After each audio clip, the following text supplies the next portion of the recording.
All right, next up on the calendar, Federal National Mortgage Association versus the Alden Hotel Condominium Association. Morning.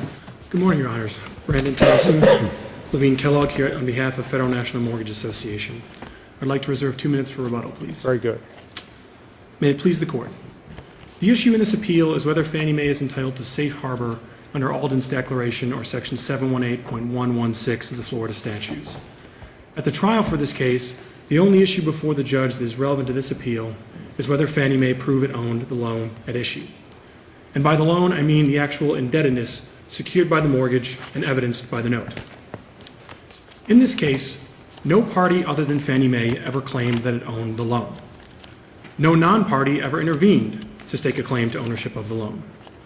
And the party that Alden seemed to be implying owned the loan, which was Everbank, testified at trial that Fannie Mae owned the loan. Alden nevertheless pressed the ownership issue in order to try to deny safe harbor to Fannie Mae. But based on the record below, there is simply no way that Alden can stand here today in good faith and tell you that Fannie Mae does not own this loan. Alden knows Fannie Mae does. But the issue in this case is whether the trial court erred by finding that Fannie Mae failed to prove it owned the loan. A review of the record below shows the trial court clearly did. To prove its ownership of the loan, Fannie Mae submitted its business records, the testimony of a qualified records custodian, and the business records of its servicer, which was Everbank. Now, Fannie Mae's business records are located at pages 135 through 139 of the record. This is the document that the trial court in Alden pejoratively dubbed that little printout for no reason other than it contained information that was once on a computer screen. But today, businesses, of course, keep data on computers. And this record is perfectly clear regarding the loan ownership issue. And the court admitted it, did it not? That's correct, Your Honor. And the court admitted the testimony of the records custodian regarding its creation, did it not? That is correct, Your Honor.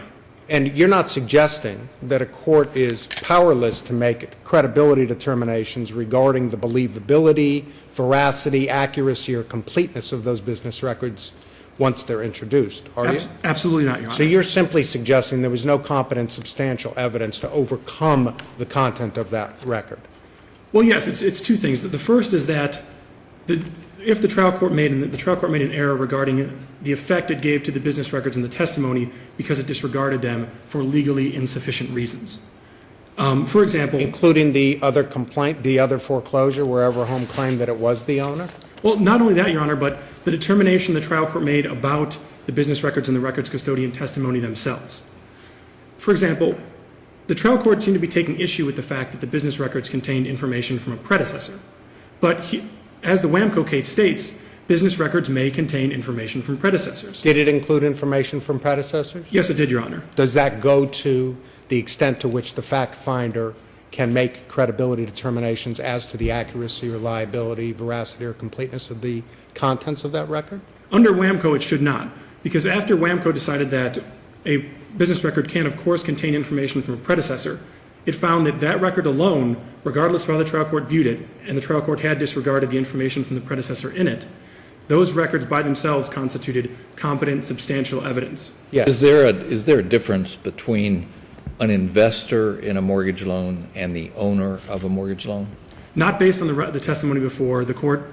Mr. Proctor testified that investor means owner, and Ms. Moore testified that based on the records that she reviewed, that Fannie Mae was in fact the owner for this loan. I know the term investor sometimes gets thrown around in some of these business records, but that's really just a term used internally. At trial, Ms. Moore testified that Fannie Mae did in fact Does own the term investor have any significance for purposes of 718.116?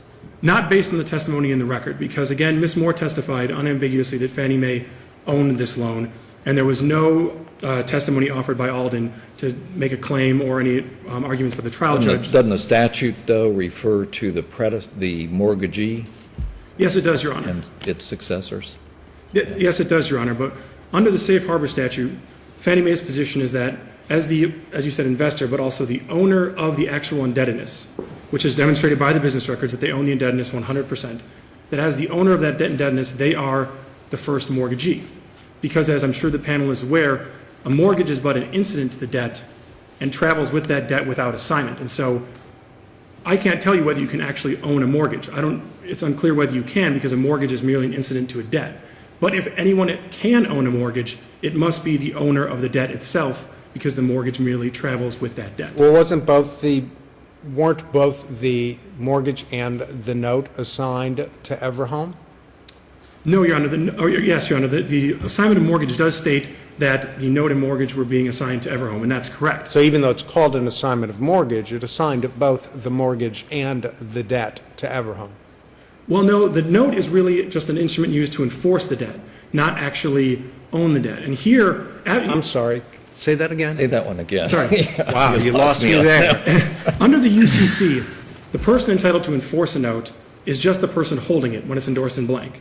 And so when the note was transferred to Everbank, that was for enforcement purposes. When you say Everbank, you mean Everhome? I apologize. Everhome is Everbank's servicing arm, and so yes, the note was assigned to Everhome, but Everbank was the one that actually testified at trial. I apologize. Here, the assignment of mortgage just says that it does say that the note is also going to Everhome, but That's what it that says. assignment is from Interstate, a Right. company called Interstate Financial. And if you look at the note itself, the note went from Interstate to NetBank, and then from NetBank, it was endorsed in blank. And so that assignment of mortgage, if it were carefully scrutinized by the trial court, is ambiguous at best. Because if Interstate actually had the authority to assign the note when it sent it over to Everhome, then it also endorsed it over to NetBank after that, who then endorsed it in blank.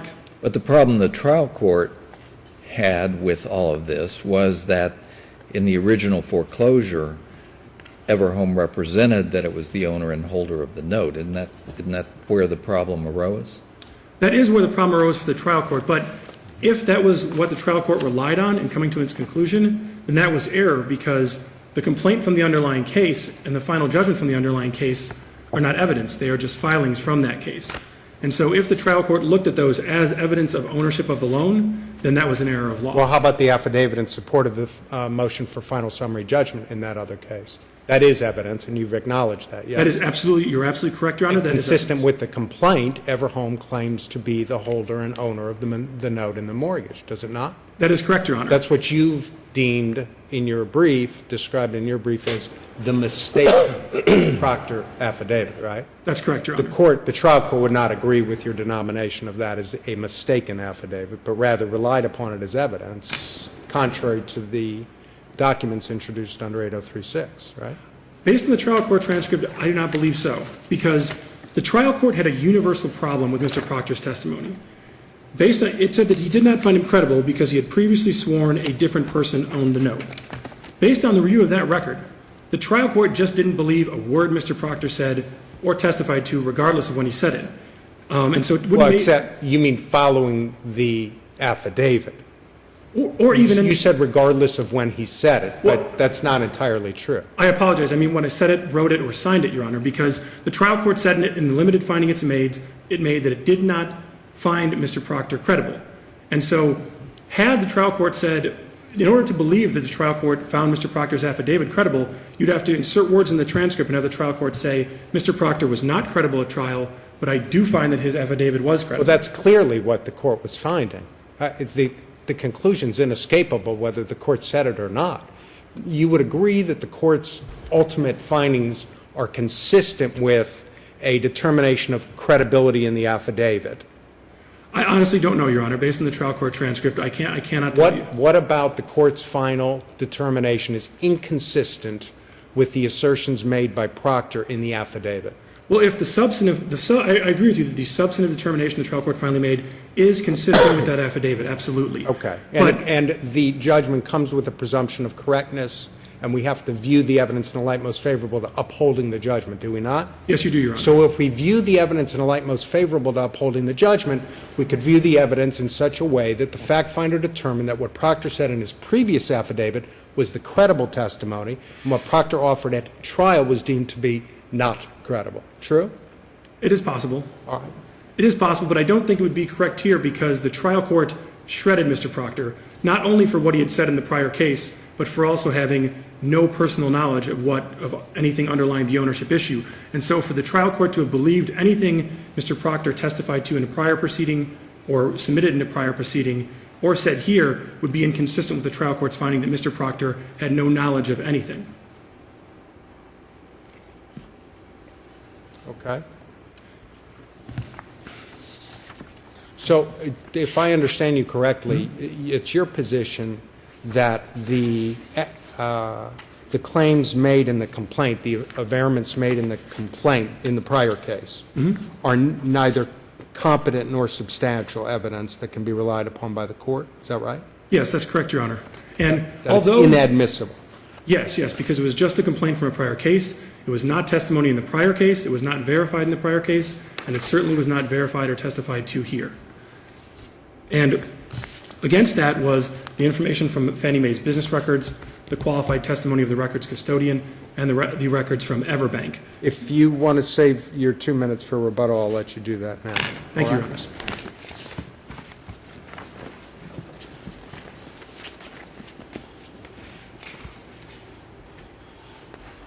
Good morning, Your Honors.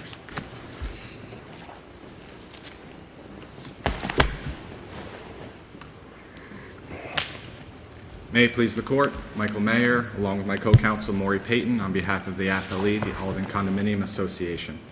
Your Honors, in this case, the trial court did what it was required to do. It provided factual findings, and it made credibility determinations. And the number one starting point in this case are those factual findings. And just because they presented some type of evidence, they want this court to disregard everything the trial court did and everything that it found. But those findings is what they disregard, because we do not reweigh this evidence. We do not say, oh, these records are better than this testimony or vice versa. We look at these factual findings, and the factual findings are absolutely clear. Now, in those findings, clearly the trial court didn't believe anything Proctor said. And when it came to his When you record... say didn't believe anything Proctor said, No. you mean anything Proctor testified to? Correct. He did not credit his trial testimony. And when it came to his records, Proctor could not verify the accuracy and the reliability of those records, because when he testified to what he claimed to rely on, the information he claimed to rely on, and confronted with that evidence, Proctor point blank admitted, I would actually question whether Fannie Mae owns the loan. That's their own witness, based on the evidence, questioning their case. And Fannie Mae claims, well, that's irrelevant because this is about mortgages and notes that contain blank endorsements. This is not the law of mortgages. This is the law of trial. And trial requires certain proof that the fact finder, sitting in a position to determine the credibility of the witnesses and the weight of the evidence, found that they did not prove their case. Did the court rely upon the allegations of the complaint in the Everhome case? That is not entirely clear. However, I would say it can be assumed as such, because essentially he previously testified that somebody else owned the loan. And the court took judicial notice. Those facts, the complaint, the final judgment, the affidavit, that was all stipulated to. The court took judicial notice. That was in evidence. But those Wait, records... I'm sorry, the court took judicial notice of the complaint as well? Of the entire underlying So foreclosure. the appellants take the position that the complaint is not competent evidence because nobody testified to it. But if, in fact, the court took judicial notice of the contents of that prior file, would the complaint be fair game for the court's consideration? Absolutely. Even though it's not verified? The complaint is not verified, no, but he did take judicial notice. The court can determine what weight to give that. It's part of the record. There was no objection from the other side to the request for judicial notice? Absolutely not. All parties agree to that. But these records in this case, or any records in any case, don't mean anything without the supporting competent testimony to prove their reliability and their accuracy. And essentially, these witnesses couldn't do that. We do not do trial by computer. We do not take computer printouts, put them in a box at trial, and the computer says, okay, we're good, we can go home. We do trial by fact finder. And the fact finder, regardless, no matter if it is the jury or the judge, they are the ones to determine the weight and the credibility. And by Fannie Mae's argument, they're essentially saying that somehow, because they passed the initial threshold of admissibility of a printout, that somehow that automatically transforms a printout into a conclusive proof and an undisputed fact. And that's simply not the law. The trial court is the one to determine this, and he determined that they didn't prove their case through their testimony.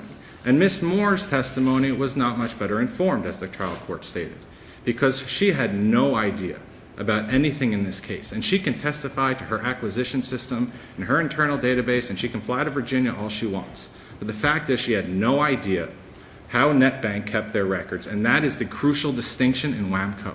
Because in WAMCO, the court specifically stated this witness knew how that prior banking record systems were kept.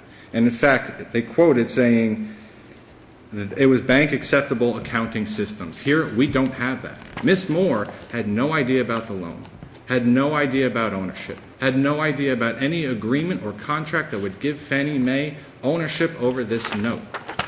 So essentially what they're arguing is to take the province of the fact finder away, and that we readdress this entire case, weighing this evidence versus that, weighing this testimony versus that, and that's simply not the law. We leave it to the fact finder who did his duty. He made those determinations, he made that credibility, and we would ask that you affirm this case. And if there's any other questions, I'll rest on the remainder of my brief. Thank you. Thank you.